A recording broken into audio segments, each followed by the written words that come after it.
Hi, and welcome back to Just Ask the Press. I am your host, Brian Karam. With me, as always, to discuss the news of the week, although we had a very long weekend, FOIA and national security expert Mark Zaid and journalism professor and First Amendment advocate Nolan Higdon.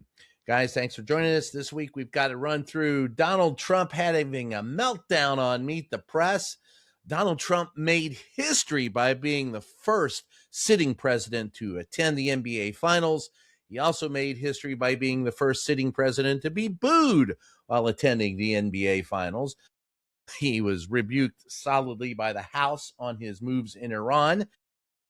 He attacks the California election, of course, and Mike Johnson joined him in doing that this morning. Tulsi Gabbard threatens to release COVID and Havana Syndrome info on her way out the door. Iran and Israel celebrate a ceasefire by bombing each other. The screwworm is all Joe Biden's fault, according to Senator Roger Marshall, though DOGE cut the funds to monitoring the screwworm, and we're not talking about the worm inside of RFK Jr.'s head. Donald Trump and John Bolton. Well, John Bolton decides to plead guilty. We have all that and much more, so stick around, and we will be right back. Hi, and welcome back to Just Ask the Press. I'm your host, Brian Karam. With me, as always, to discuss the news of the week, Mark Zaid and Nolan Higdon. As we introduce the show this week, let's start with Donald Trump's meltdown on Meet the Press, being interviewed by Kristen Welker, a colleague of mine I've known for several years. She was interviewing Donald, and he called her crooked. She stood up for herself, said she wasn't crooked, but he said then she must be stupid, and that the mainstream press is out to make up stuff when it comes to, elections. At the same time, Donald showed up, next day or two, Donald Trump shows up in New York City for the NBA Finals, touting what a great fan he is of New York City. New York City greeted him with resounding boos. On the way back to Washington, D.C., Donald Trump actually said in a gaggle that it was a wonderful experience, and he loved the cheers he got from the crowd in Manhattan. Of course, those were Bronx cheers, but who knows? And meanwhile, the House has rebuked him on his moves in Iran, at least to some bit. Mark, I guess as always, we give the best ranter the opening shot at ranting. Where do you want to go with it, brother? It's all yours. The Meet the Press interview just reinforces what we all know, that Donald Trump is just, batshit nuts out there with everything. He had a childish tantrum. He stormed off the set. He blamed NBC for the weather, as if NBC has control of the weather. He just said one lie after another. It's so far beyond any debate about, hey, should you do this policy? Hey, should you do that policy? Can we have a discussion? I have a reasonable difference of opinion. No, it's blanket factual lies that are so easily disputed, that are, he has mountains of evidence. Where is it? Where is it, right? Where is nothing? No evidence. Every court that looked at the 2020 election threw out, mostly on procedural grounds, to be candid, but no evidence. I'm sorry, what year is it now? I think, look at my phone. 2026. Yes. 6 years later, I have not seen any evidence whatsoever that the election was stolen. I will say, and you mentioned it, that Welker pushed back a little bit, I guess. I'm tired. Well, she said she wasn't crooked. He would say, well, the election was stolen. And she would say, there's no evidence of that, Mr. President. You're a horrible person. No, I'm not, Mr. President. No, that's not pushing back. I'm tired of it. When is a journalist going to step up to the frickin' plate and go for a home run instead of a single? I'm there. A bunt? I'm in. You need to have, a one-on-one sit-down interview with this guy where someone can say, Mr. President, you're just outright lying. What you just said is an outright fabrication. Why is it that you have to change this, that? I mean, CNN, Daniel Dale went through, he made the comment, and Dale pointed out that I never said I wouldn't get into another war. Really? He 1, said 2, that many 3, 4, times. 5, 6, 7, 8, 9, 10, 29, 85 times, whatever the number was, where you've said, oh, I'm never going to get into another war. Oh, we won't go to war in Iran. Oh, that's Obama's fault. Oh, this, that. I mean, and we're seeing it more and more because they've been doing a bunch of stories, some in different news entities, magazines, outlets, whatever, about how MAGA is starting to turn. They're not sorry they voted for him, idiots. But they're disappointed that he did everything the opposite of what he promised to do, which I don't understand. Why then wouldn't you be sorry you voted for him if he lied to you about everything he promised? And we were all telling you, he's lying to you. He's not going to fulfill his promises. This is what he does. His family has earned so much money, and I'm sorry, your kid didn't go to college because you couldn't afford it, and you had to forego how many weeks of no eggs, or whatever, Right. thing it would have been. I like how they refer to up. gas as discretionary spending. Gas and groceries are discretionary spending, according to Donald. So, and he caused the Knicks to lose the playoff game. That's a fact. Total fact. All right, maybe that's not a fact. That's not a fact. Maybe they would have lost even if he hadn't been there. But we can, I guess we can blame it. But he did fall asleep. Yes. During the game. That is a fact. Now, I will say I have fallen asleep at rock concerts, no matter how loud they are. So, but of course, I was several decades younger than he was, which I'm not sure which way that. I don't know if that's an endorsement. I don't know. I was just really tired. But I'm not the president of the United States, and I don't fall asleep. I should be falling asleep at major sporting events where you're on camera the entire time. Yeah. Cabinet meetings, like Weekend at Bernie's. Yeah. Nolan, I guess I'll finish with saying he cost local New York Cityers millions of dollars in revenue that they would have had because of him going to the game. The Secret Service blocked off all the surrounding areas, and the bars that were counting on spillover and tailgate parties and stuff, watch parties, couldn't happen because he wanted to go to the game. And which, if you watched the video, like CNN didn't have the game on, obviously they had just video on him. He wasn't even watching the game. Yeah, well, that's Donnie.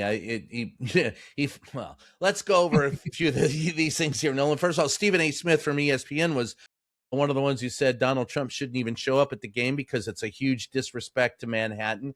Again, he was the first sitting president to attend an NBA finals. And Stephen A. Smith said that the reason why he shouldn't show up, it's not like it's a stadium with tons of parking. This is Midtown Manhattan. Everything's backed up, compacted. Everybody's going to suffer with Trump being there. He said, you have Mar-a-Lago, you got the White House, watch it on the big screen there, have a party, enjoy yourself. But Donnie had to show up, and some think that he did bring the Knicks bad luck. He screwed up their chi. So maybe he can go back to the back nine. But in addition to that, going back to Welker, Trump falsely claimed that the California gubernatorial race was fixed. And he's caused.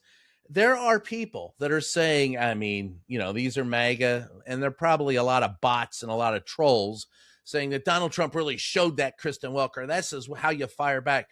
This is the most unprofessional, unpolitical, un-American event I've ever seen by a president of the United States, to sit there and say they're crooked, just like you're crooked, the press is crooked. The only time that, if you haven't noticed, the only time that Donald Trump accepts the press or accepts an election is if he wins or the GOP wins. Otherwise, it's fixed, because it couldn't be that people don't like him. It's got to be that the crazy Democrats and Joe Biden have fixed the deal against him. It's frightening that people still believe it. I don't know how many people do. Nolan, I'll kick you off with that. How do you think we're doing reporting on all this? Well, that's what I was going to say about Welker. I don't know her personally, but from everything I've heard from every journalist I've talked to, she's known as one of the nicest people in the profession. She's a very nice human being. She is. That's what I've always heard about her. But back to this interview, I think there's kind of three things at play here. One, Donald Trump is getting older. I think he's not as quick-witted or able or willing to engage. I think he's also just very frustrated. He can't control the narrative. He kept saying things like, he's been saying this for weeks now too, the Iran war is almost over. Gas prices are only up a little bit. They're going to drop. And I think he sees in the polling, people just aren't buying it. And then the third thing I think is happening here is, look, it's jumped the shark. For 10 years, the adversarial childhood insults at journalists, they're normal now. They were attention grabbing back in 2015 because no politician talked to anybody, let alone a journalist, like that. Now, 10 years later, it's just kind of like sad. It's like, dude, you're still doing this shtick. Like, this is still the thing that you do. And that's why I think Democrats trying to copy it is even more humiliating. I'm like, it's done. It's over. It's passe. It wasn't great to begin with, but it's definitely over in that sense. So, I mean, that's kind of the interview itself. But afterwards, of course, going to this Knicks game, I think the Trump administration just seems to have like one unforced error after another. All the reporting leading up to this Knicks game was about how expensive the tickets were. And then you go to the game. It's just not a good look. They had to shut down the block party that New Yorkers had, I guess, because Trump was coming to town. And then another unforced error of Tom Homan within hours saying that they're also going to send ICE to New York City. It's like, don't remind people of one of the policies that they turned against you on with ICE in that very same city. I do want to say one thing, though, about the GOP. I think the Republicans know that now they don't need Trump because primary season is over. And so, Trump's endorsement against a Democrat is not going to do much in the elections coming up in November. So I think they want to signal opposition, but they're not actually opposing Trump. Like even the Iran vote in the House, which was meant to curtail his ability to continue military operations, he only had 4 Republicans on that. The slush fund wasn't totally banned. It's stopped for now. The Senate was one vote away from banning it. The ballroom got blamed on the parliamentarian, not the Republicans themselves. And then Polte, he's still in an acting role. No matter how much negative things you say about him, he's still there. So I think there's a lot of like Republicans signaling that they're oppositional to Trump, but not actually doing any opposition. Because the money's still there. Exactly. And there's a version of this in the podcast world for right-wingers where you have like Dave Smith, Tucker Carlson, Megyn Kelly. They're all abandoning Trump now, but they all still defend their decision to vote for him in 2024. So what does that really say? Like, what would they have done differently? It's not like they're saying they should have voted for Biden. We'd end up in the same situation. And then, for someone like Stephen A. Smith, he kind of reminds me of like the Michael Avenatti of like the sports world. He'll just like say anything to get some attention. So I'm not surprised to see him chime in on that. Well, let's hope he's not the other Michael Avenatti, the other part of that. But as we talk about him walking out of the interview and attending the Knicks game, and Homan did say he's pledging a rapid surge of immigration agents in New York City. Maybe it's because Donnie got booed. Let's talk about the election a little bit, because one of the things that sparked all this was the fact that Donald Trump's pick in the California elections is fading fast, particularly the mayoral race. The governor's race is still up for grabs, and Donald Trump doesn't like how it's turning out, so he's calling it, a scam, and he's calling it fraud. All the things there are no proof of, as Welker did point out. This is how elections are conducted in California. It takes a while to count them because they actually go about and take a long time to assemble the votes in a many different manners of doing it, including mail-in and walk-in. And so in California, they actually take the time to count the votes. There's been no indication anywhere that there's been any fraud, but let's talk about that a little bit, Nolan. How do you see that? Do you think that Donald Trump can have an effect on California? Because now we see headlines that maybe there is something wrong. Maybe there's something going on. It could be poor reporting, but it's Donald Trump also deflecting. Yeah, so Trump loves to spread this election denial stuff. I think, unfortunately, it's too late. I think he's succeeded. Too many people doubt elections. I've even heard people like lefties say that California needs to be broken up because this election's taking too long. I think it's good to get an election right. If it takes a long time to count, let's count it. I don't think that's a problem. I know everybody wants an answer right away in this like instant gratification culture, but let's count them. Let's get it right. Let's make sure it's done free, fair, check as much as possible before we declare a winner. But, Trump has used this election denialism. Now you hear it just in common conversation. And look, democracies are predicated on faith in the system. None of us count every vote. We believe in the system itself. Once you don't have that belief, you don't have the system. You don't have democracy. And so I think already, unfortunately, I think he's succeeded in that in a large way. I do think the media has a role to play here, though, as well. Because for a year, they built up this narrative that Democrats were so divided, there might be 2 Republicans winning the jungle primary in California. That was never going to happen. That was never going to happen. That was the most insane thing that they could say. Maybe Steve Hilton, if Republicans were having a real good year, maybe he could have slid in there. But that was never going to happen. And I still think I still think Tom Steyer is probably going to overtake Hilton in that. And are we shocked that a Trump-endorsed Republican lost a mayoral contest to a Democrat in Los Angeles? Yeah, but I think the media just kept playing up this Republican takeover of California, and people started to believe it. I do have one other thing to say about these elections, though, that for outside people who don't live in California, why they might find this important. If you end up with the top Democrats running in LA and top Democrats running in California, you're finally going to see that Democratic Party civil war play out in a major way. This looks like we'll get the progressive wing versus the establishment wing in both those contests if Steyer makes it in. I think that's going to be a bloodbath for the party. I think it's going to result in stronger candidates, but the party's going to finally have to do a lot of that soul searching. I think they've avoided. It's going to be forced in that race.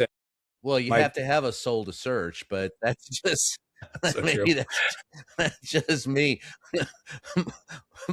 Go ahead. I'm sorry. Oh no, I just had one thing. Javier Becerra has not really been well tested, in my opinion, in this race. If he goes in there against Steyer, I think it's going to be a big challenge for the party because he's got a lot of baggage attached to him, a lot of scandals. He's basically acted like Trump did in the NBC interview.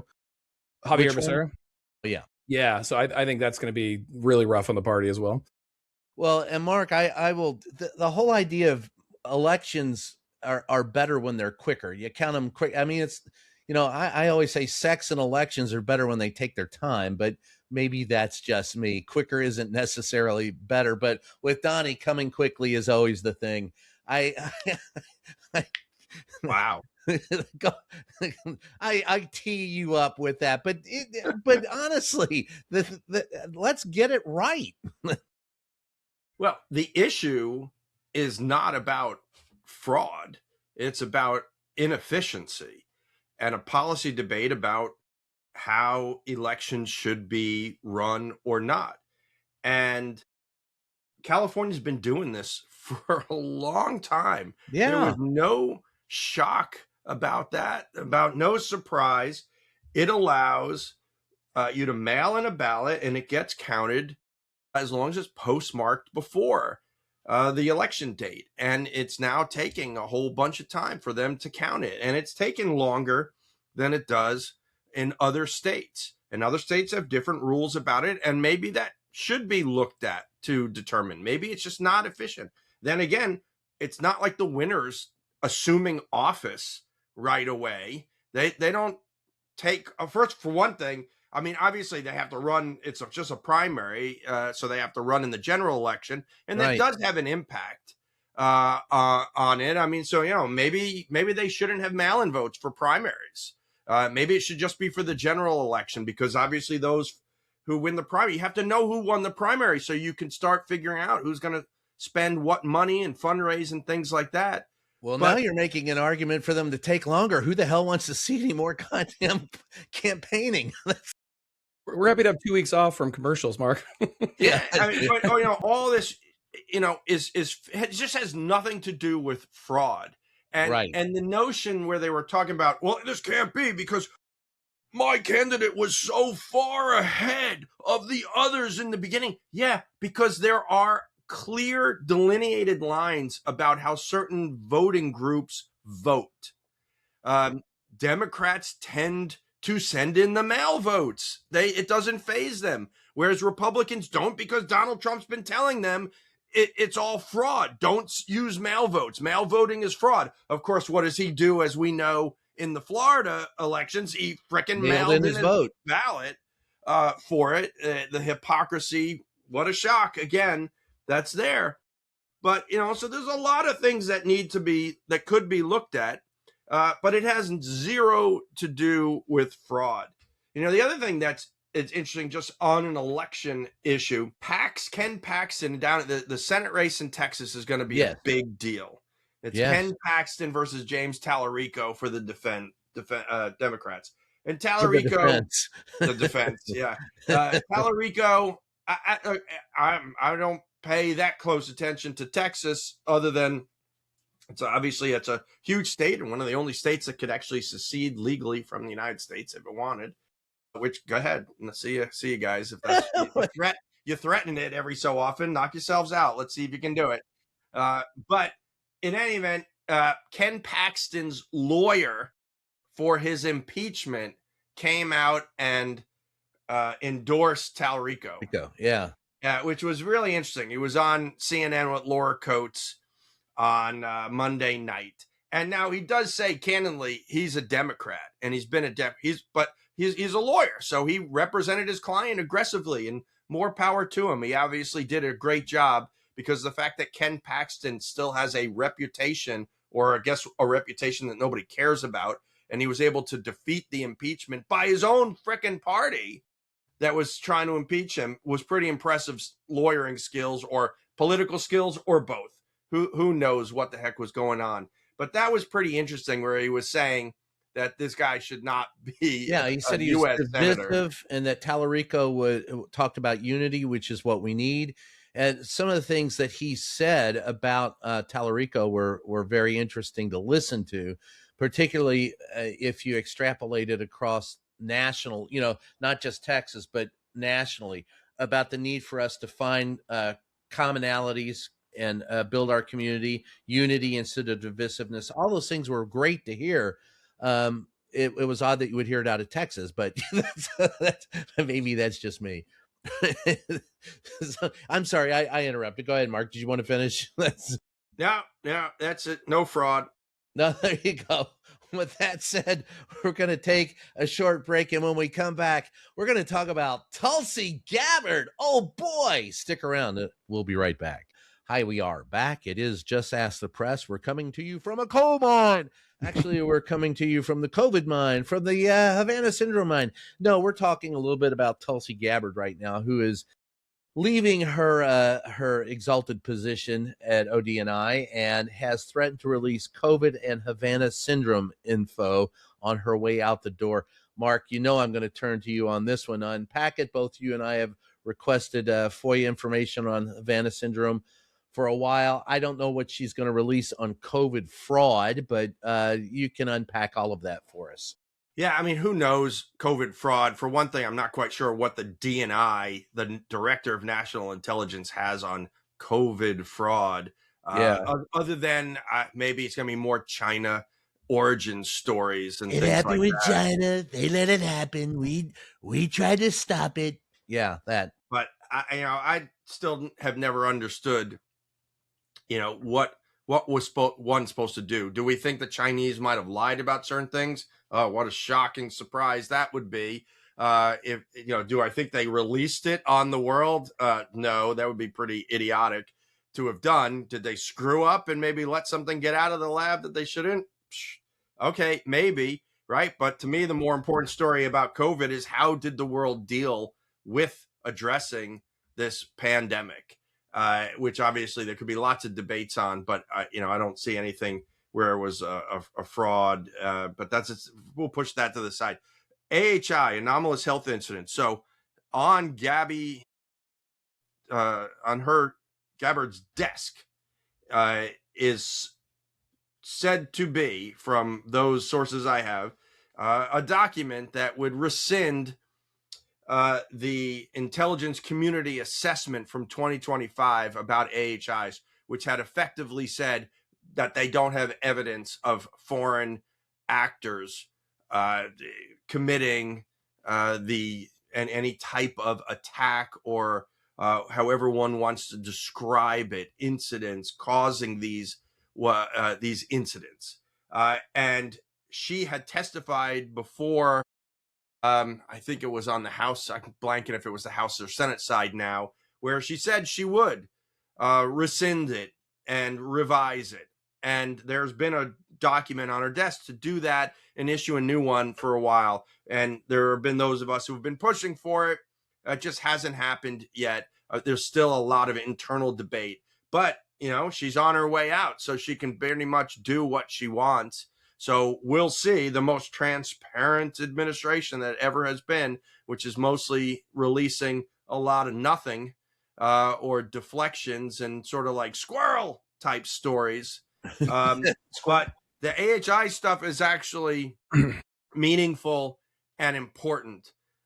This is about a cover-up, and it's not a Trump cover-up. It's not a Biden cover-up. It's an administration cover-up. It's mostly a CIA cover-up, and it's been going on for decades. It has nothing to do, very little to do, I would state, with politics.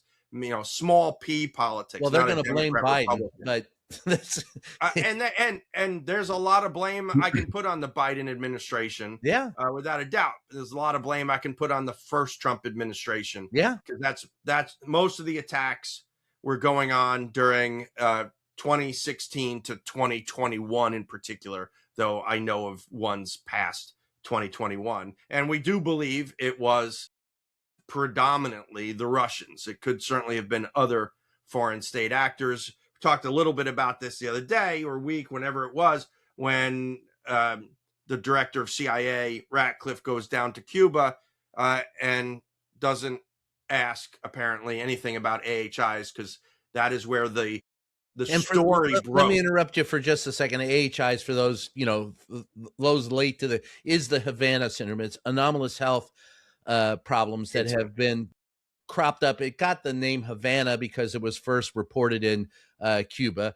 But we're talking about, and for everyone to basically get it, it's microwave radiation, right? Used as weapons against people that have caused these anomalous health concerns. Yes?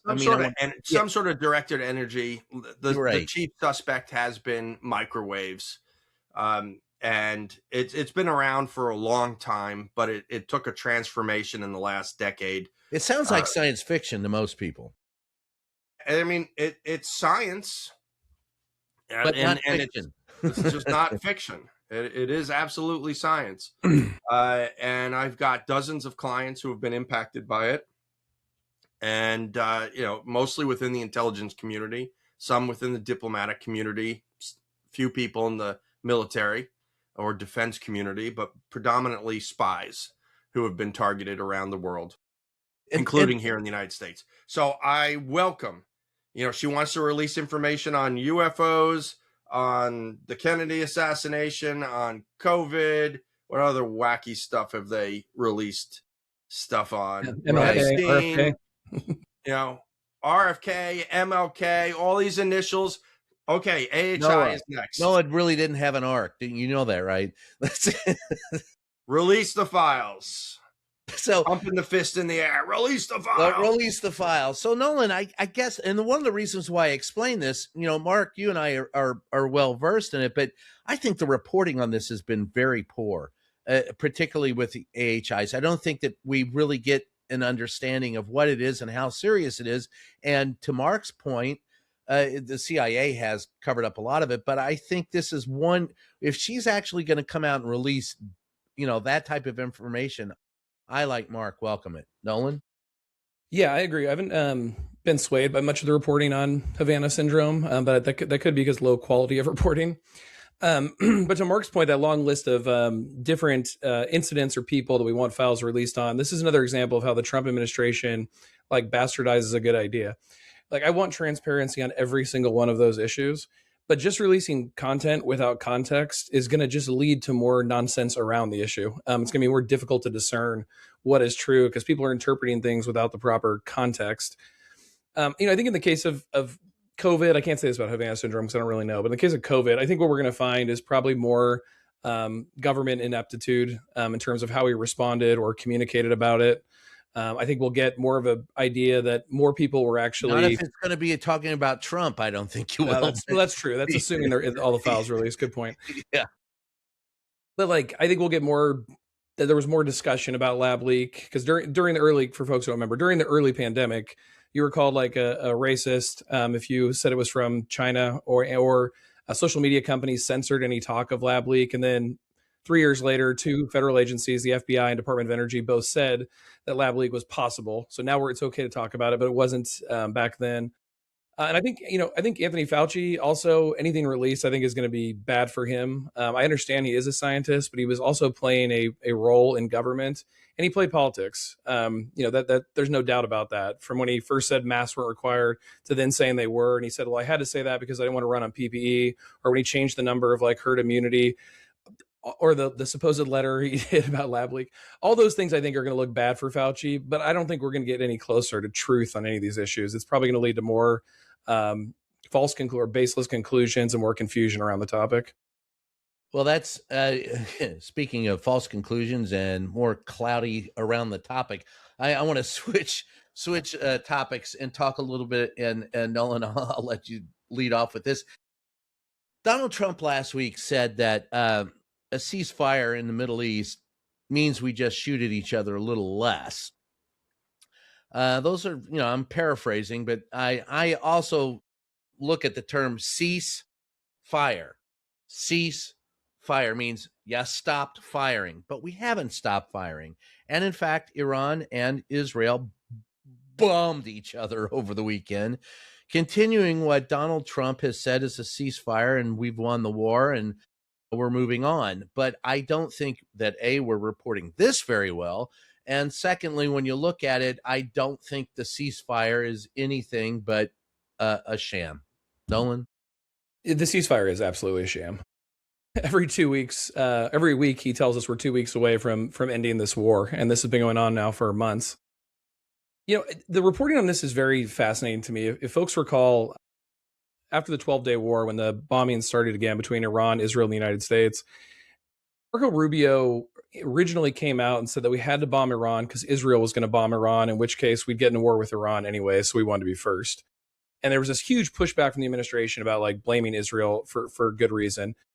The press has really taken a turn on the issue of Israel in the last couple of weeks. I mean, they've been really hammering Israel.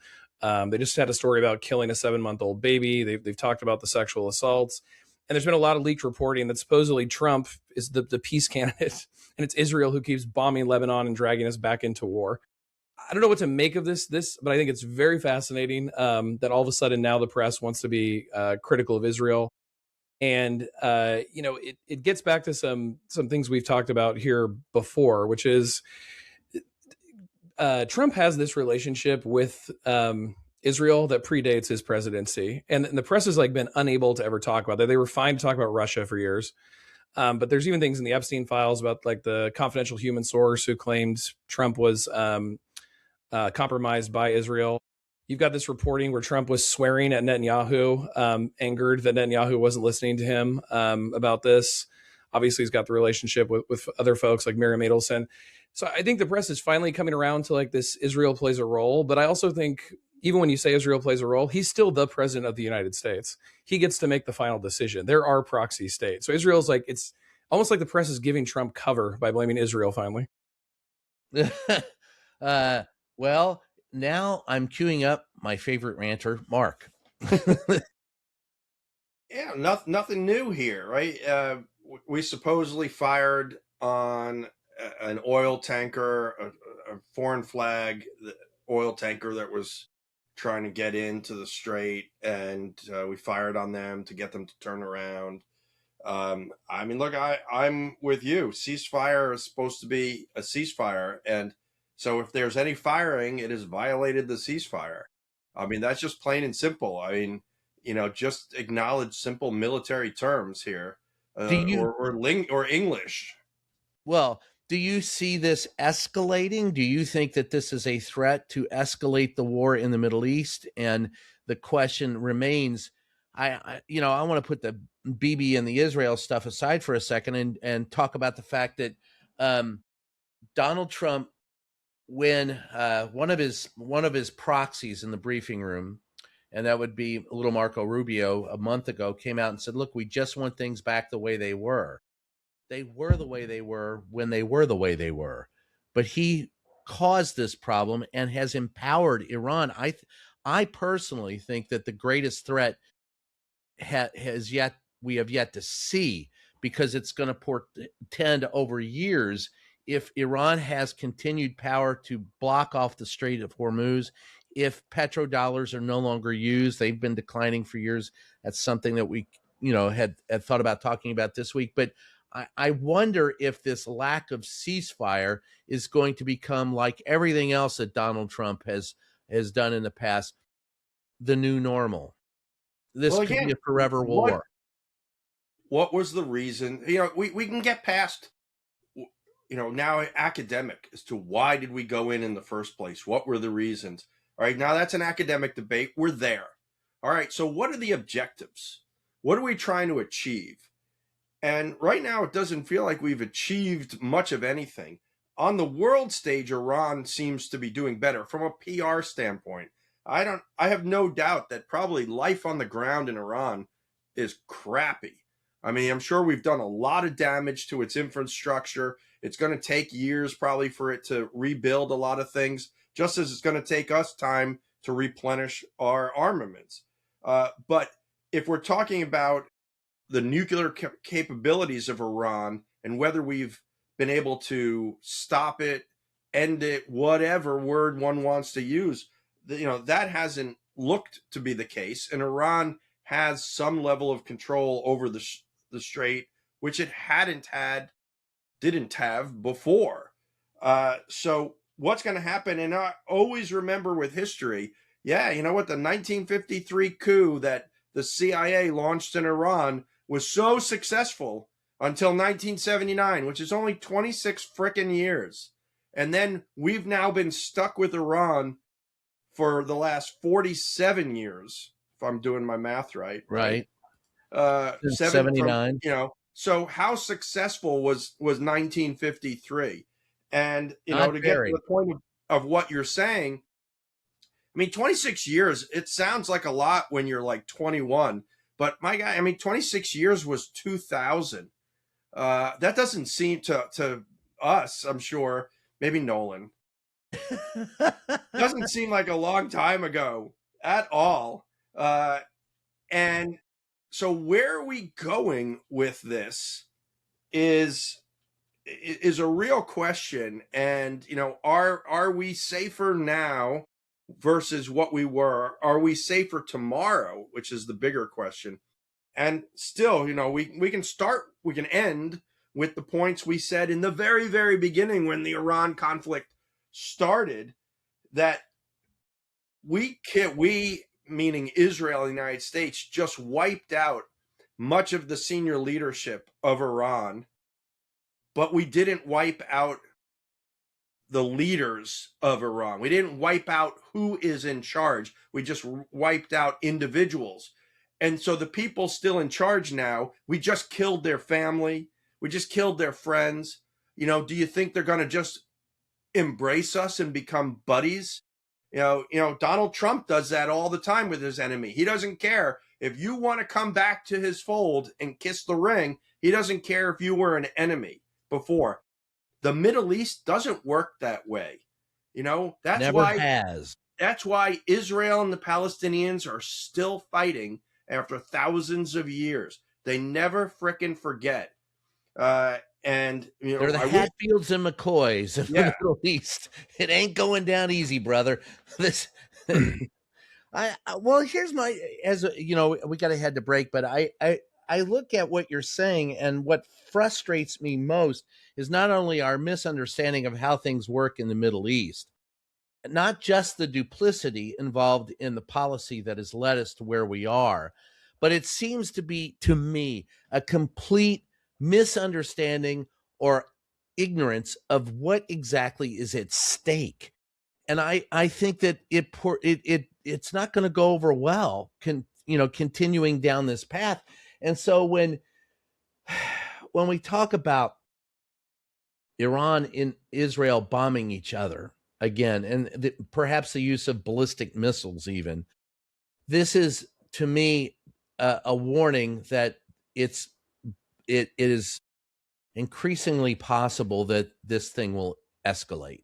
And that's the concern I have, that I don't think we've addressed very well, either politically, in the press, or even worldwide. And I don't think Iran goes gentle into that night ever. I don't think Israel goes gentle into that night ever. And I think we just ignited a powder keg for reasons that still escape me.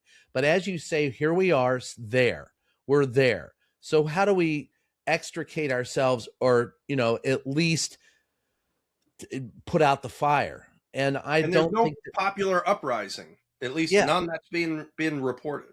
Yeah, well, we're not doing our job reporting, but that's true. There is no popular uprising, and it's still totalitarian regime in Iran, and it's not going to change. So, with that said, when we talk about Iran and Israel bombing each other, we could probably write that very same headline a year from now, 2 years from now, 5 years from now. It is Hatfield's and McCoy's, and I don't think that we've ever come to grips with that situation. I don't think it's possible for our current politicians to do so.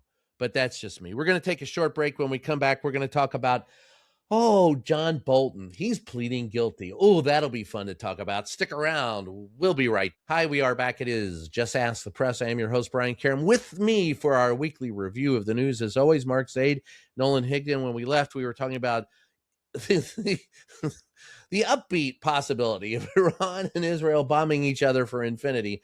Now let's talk about a little bit about John Bolton, the former member of the national security staff with Donald Trump, says he's expected to plead guilty to mishandling classified documents. Mark, I got to let you unpack this, because to me, it seems, I don't know whether it's an act of fealty, an act of stupidity, or, he's either really stupid or really brilliant. And I don't know that he's either. Go for it, Mark. So Bolton, the allegations, the first Trump administration went after John Bolton when he published a book, and they mishandled the case, quite frankly. They went after him with an injunction, which was never going to succeed. But they had said at the time, even the judge that handled it, they wanted to go after him for either a breach of contract, because anyone, including myself, who signs a national an NDA, a secrecy agreement that has a pre-publication review requirement, and when you have access to sensitive compartmented information, or SCI, you have to sign this in perpetuity. And I represent people all the time, did not represent Bolton. I mean, he might have done better if I had, not in the criminal case, in his earlier case. He didn't submit it for pre-pub review that got approved. Now, I think it was politicized, but doesn't matter. He should have sued instead of publishing. So they went after him. They could have also prosecuted him for disclosing national defense information in the book. Interestingly, they did not, even in this go-round.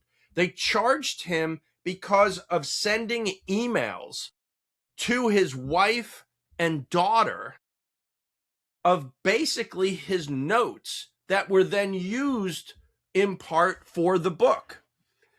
And he was charged with numerous counts, and he is now going to plead guilty to one felony, not a misdemeanor, a felony of retention of national defense information. Essentially, he had the information at home, and he's already agreed to pay a fine of $2.25 million, and he faces up to 60 months or 5 years in prison.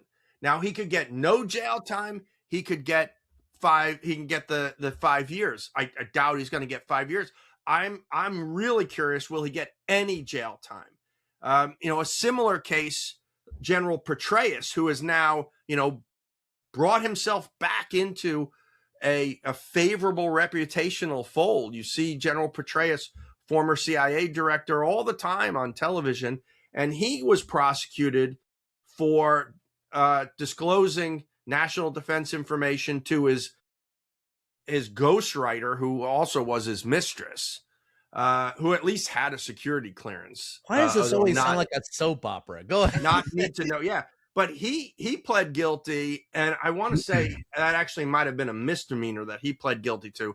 But he only paid $100,000 fine, as I recall, and I believe 2 years probation. So Bolton has taken a huge hit, and every time these cases happen, it makes my life more difficult because of all the cases that I handle like this. Because each time this now sets a new precedent.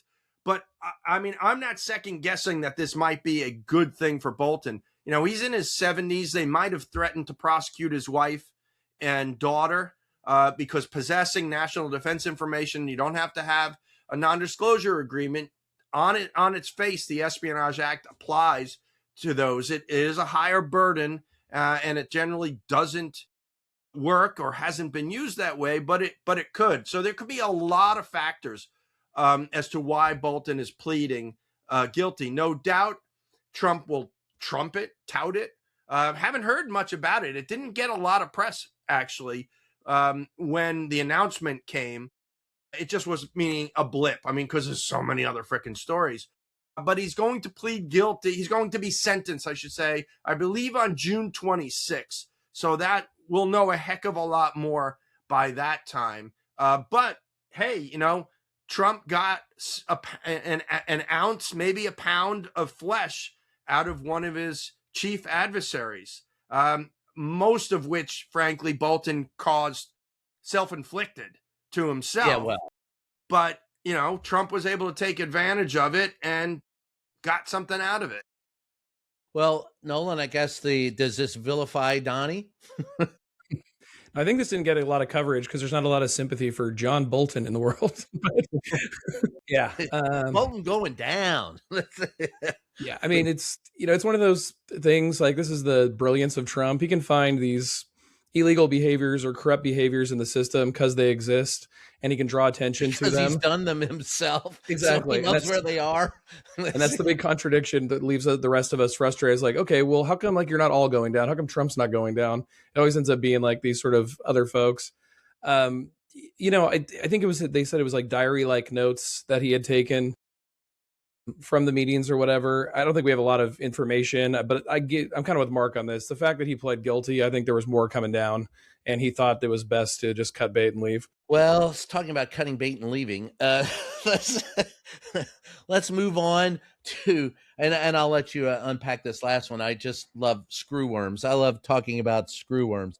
The United States for years had a project that would, and for those who don't know, screwworms can kill. They're fatal in cattle. They've been a problem in the cattle population of America. The country for years released sterile male screwworms to try and drive out the population, almost driven to the point of extinction. DOGE made cuts when Trump came into office and ended the monitoring. But this week, with screwworms found in a calf in Texas, and then later found in in more cattle in Texas, the screwworm is back, threatening the beef population, rising the price, as if we don't have beef prices high enough already. Who loves paying $48 for a ribeye steak? Nobody's buying that much anymore. Who wants to pay $20 for ground beef? That's out there too. So you had Senator Roger Marshall and, of course, Ag Secretary Brooke Rollins blaming Joe Biden for screwworms coming back when it was DOGE. Nolan, I've unpacked a little bit. It's up to you to take it home, brother. Yeah, and just to note this, I'm not a scientist, but from my reading of all the reporting, this won't affect humans ingesting it, but it'll kill the cattle. It'll make beef price go up a lot more, as you pointed out. And unlike the caravan that Trump talked about 10 or so years ago, they knew that the worm was coming up from Mexico to the United States. This was being tracked in the Biden years.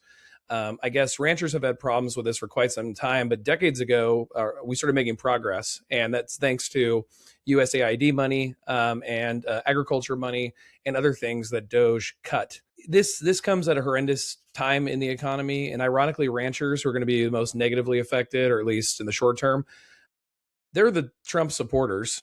He's undermined them now with this. He's undermined them with, remember, he's buying Argentinian beef, all those kinds of things. And, this is also could be turned into a health issue as well. And this came the same week. It's reported that RFK Jr. is quiet quitting his job. But I think it was the CEO of Costco said that we've seen people go from like eating steak to ground beef and chicken to now canned meats, and more at our stores. And I think that kind of says where the industry is at. So I think this is a pretty dangerous death blow for the economy, but it's also a reminder of the importance of having like these experts in government who actually study these things. And as I point out a million times, the DOGE cuts, yeah, a lot of them sound insane. Why are we spending money on following a worm around Mexico, for example? Well, this is why. This is why we do stuff like that. There is like scientific value to that and public interest. And it's unfortunate that DOGE was able to run amok without any real debate. Well, I want to go back to RFK Jr. quietly quitting. I wish he would loudly quit, but I have heard that rumor, quietly quitting. Maybe it's because he's got his own screw worm in his head. But Mark, here's Senator Roger Marshall on Newsmax. This is another thing we can thank Joe Biden for, that when millions of people came out of Central America, they brought this screw worm with them. It was on their pets, maybe on their flesh as well. Look, man, this is as shameless as it gets. Trump's been in office for 500 days. They specifically cut the program that handled this very problem. And how many people are going to believe Sherman and, of course, Rollins, who has about as much credibility as Donald Trump? I throw that to you, Mark. Yeah, it just reminds me of, all my Jewish people. We all have fleas all over us, so that, we bring it from country to country. It's pretty disgusting. Now that's just your cat. Yeah, no, they don't. They're clean. They totally clean. Yeah, I mean, it's ludicrous to think, everything is just a blame on Biden, of which there's a lot of things we can blame on Biden and Jill Biden, and right. It's pretty quickly the Jill Biden book is kind of, had its peak at first and then gone. And actually, I really wish, why aren't people talking about that more and dissecting stuff about why we're stuck with where we are at the moment? But, I guess at some point in time, history, people will start talking about modern history and evaluating what just happened in the last few years.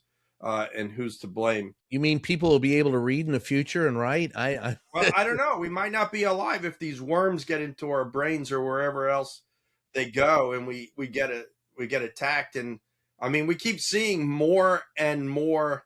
Right, in the DC area, we got those lantern flies now everywhere. That same thing with like the stink bugs. These people don't realize, right? These creatures that are not supposed to be in our neck of the woods, are coming in usually through cargo, suitcases at times certainly could be. And if you don't have departments, federal agencies who are trying to do what they can to prevent this, track it, stop it once it comes in, then you've got a problem. I remember when I lived in England, and we had and there was mad cow disease, and apparently I wasn't allowed to give blood. Denny Crane until recently, I think, because I was in England at the time mad cow disease was going on, even though, as far as I know, I didn't have mad cow disease, but I would have eaten beef at the time. So I don't know. It's all, who else can we blame for this? What, Well, FDR's fault? yeah. All right. So the screwworm was first eradicated in 1966. The Trump administration cut funding for screwworm detection, fired 25% of the staff responsible for tracking the disease. What the hell else did you Measles. expect would happen? I mean, Measles, all these things that are coming back because they keep cutting things. And they keep, go ahead. No, I was just going to say that, I mean, this always points out the contradiction in their worldview. They always think like government is the problem. Which independent company is going to track all this? Which independent company is going to go after every airport, go after every no company is going to spend that money. That's why you have government do it, and it benefits your industry. And instead, DOGE goes in there and cuts it to claim that the spending was hurting taxpayers and industry, and they end up with the ranchers end up losing tons of cash on this worm. Well, I wonder if at some point, all right, so Marjorie Taylor Greene blew off Donald Trump and MAGA. I mean, she still says she's MAGA, but she's blown off Trump as being, a charlatan. Does any of this ever, I mean, particularly with Donald Trump said yesterday or Sunday when he was interviewing with Kristen Welker that she said, farmers overwhelmingly support you. He goes, all of them do. All of them do. I don't know that all of them do, but does the addition of the problems that we recognize and see, even if they're blaming Biden, do we see an end of the Donald Trump rainbow, the MAGA rainbow coming up? I mean, does it? I have seen so many times, this is the straw that will break the camel's back, and it never is. So there's still people hanging on and loving Donald. Now, I know he's down in the polls, but there also becomes a time, the question becomes not when do they abandon Trump, but when is there a point of no return that Trump's policies affect us so negatively? Like, this could kill beef. I mean, this could kill ranching. This could actually help lead to recession, depression. It's already estimated that the national debt has, under Donald Trump, he's responsible for more of it than any other president in history. When is there a return on that investment or that detriment? That's the ultimate question to me. At what point in time? Because somebody's going to have to pay the piper. Someone has to. Won't be our generation. It'll be our sons and daughters and our grandchildren. Are we aware of how steep that price will be? That's the question I have. Anybody want to jump in? I think Trump and MAGA politics will reign the Republican Party until these Republicans who he endorses start losing primaries. I think that's when you'll see the party actually turn against him. Right now, their Republicans are in a kind of difficult spot. They know Trump is a disaster and the country is turned against his policies, but they still need Trump for their primaries, or at least they think they do. And until I think Trump primary candidates start going down, I think you won't hear much negativity from his party about him. Mark? Let's move to open primaries. Let's try and restore bipartisanship and moderation.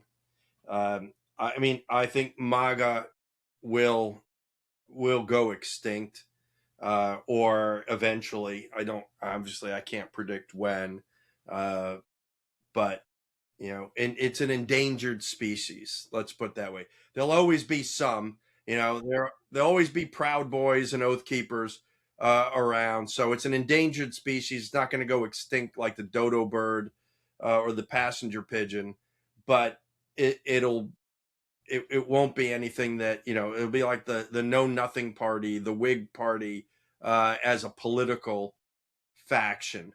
But the Republicans are going to need to take back their party again, or create something anew to be able to kill the current version of it. See, talk about RFK, MAHA, the MAHA, the Make America Healthy Again.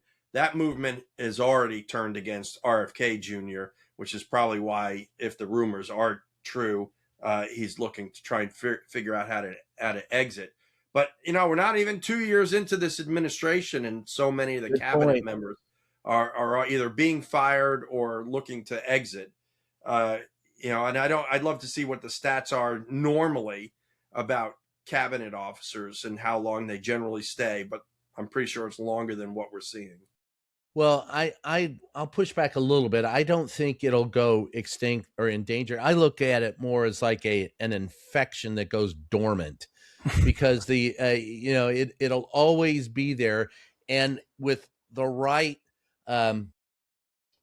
feeding, with the right type of fertilizer, it'll come back. Donald Trump was the right fertilizer to bring back the KKK, the racism, everything that we thought we had put down, the misogyny, all of that crap. Because all that stuff will always be around. It just depends on what you call it. Will it still? I think it'll change the name. Yeah, but all that stuff, authoritarianism, which is a lot of what this is. The unitary executive theory. Does the executive branch have more power than others? That Pandora's box has been opened. That's not going away. The racism in some, levels of population not going away. The hatred towards others. But whether it will be still MAGA as a political movement, I don't think. I think ultimately that'll be gone. But no disagree. It's just a matter of name. Yeah. They'll change it from calling it consumption to calling it tuberculosis. That'll be the equivalent of that. So with that said, we've come to the end of another hour of production. And this week has been an interesting week already. We will see you guys this following weekend, same bat time, same bat channel, to go over this week in review again. What would you like to plug, Mark? I'll give you a first shot at that. Well, I'd just like to point out to the MAGA crowd that I just came back from Disney World for the last 4 days. Which Disney World were you at? Orlando, Florida. Disney World's only one. Like Disney World on Disney World, Disneyland. Disneyland, okay. And I had a wonderful time, and I went around the world at Epcot, drinking at every foreign country pavilion.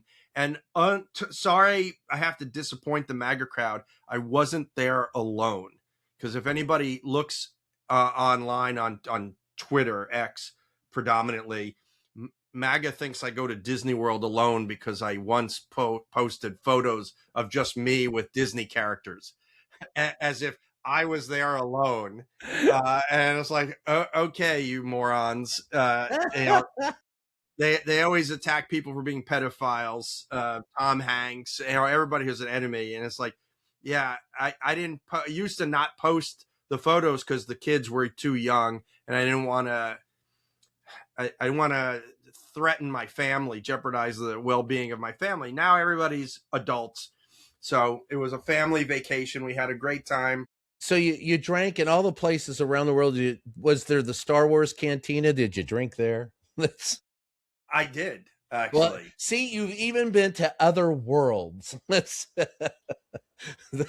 So it was a great trip, but I'll finish in saying, I love the history of Walt Disney and the company, but I don't know how anybody affords to go there.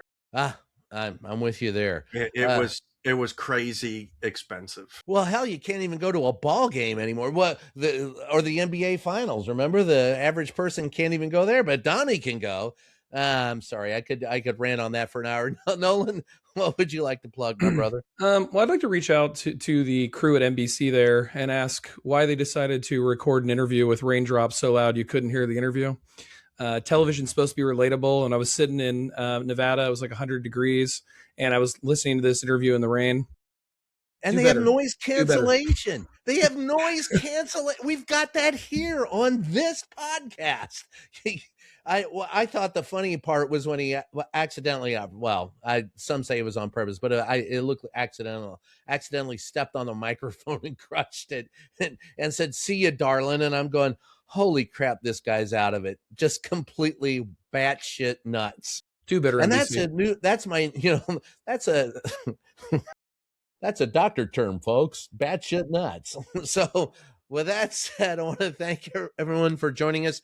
This is Just Ask the Press, and we'll catch you next time.